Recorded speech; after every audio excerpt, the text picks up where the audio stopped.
सध्या महाराष्ट्रामध्ये बंजारा आणि वंजारी वादाचा कोणताही मुद्दा नाही. बर. जो डॉक्टर वाधवा समितीनं जे अहवाल दिला होता की बंजारा आणि वंजारी हा. हे वेगळे आहेत, तेव्हापासून हा वाद मिटलेला आहे. ओके. माझी विनंती राहील ज्येष्ठ जे नेते आहेत त्यांना की त्यांनी जे सांगितलेलं आहे की बंजारा वंजारी हे एकत्र आहे म्हणून मागच्या बीडच्या याच्या मोर्चामध्ये त्यांनी सांगितलं, तेव्हापासून हा मुद्दा चर्चेला आलेला आहे. मला सांगायचं आहे की बंजारा आणि वंजारी हे एक असू शकत नाही, हे वाधवा समितीनं दिलेले आहे. बर. ते भगवानगडावर जातात, आम्ही पोहरागडाला जातो.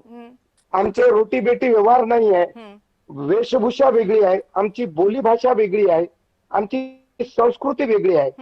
हे सगळं झाल्याच्या नंतर आता कुठल्याही प्रकारचा वाद नाही.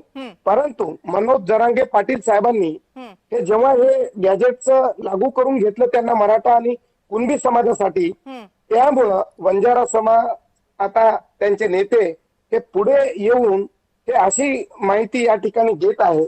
मला वाटते ते अत्यंत चुकीची आणि दिशाभूल करणारी ते माहिती देत आहे. त्यांनी अशा प्रकारचे करू नये. जेव्हा ऑगस्ट 1991 ला यांनी जी.आर. काढला होता न्यायालयाने, त्याच्यामध्ये एवढीच ओळ होती की जोपर्यंत वाधवा समितीने अहवाल देईपर्यंत हे वंजारी आणि बंजारी यांना एकत्र समजण्यात यावे, या ओळीनेच या ठिकाणी घोळ झालेला होता. त्या ठिकाणी त्यांचे ज्येष्ठ नेते गोपीनाथ मुंडे साहेब होते, आमचे सुधाकरराव नाईक साहेब होते, आणि ही सगळी समिती आमचे हरिभाऊ राठोड साहेब आहेत, राकेश जाधव साहेब आहेत, आमचे मंत्रालयाचे जे अधिकारी होते राजाराम जाधव साहेब, जगदेव राठोड, ज्योतिराम चव्हाण साहेब, या सगळ्या लोकांनी तेव्हा त्या पटवून दिलं त्यांना त्या समितीला, आणि समितीने अहवाल दिला की हे बंजारा हे एकत्र नाही.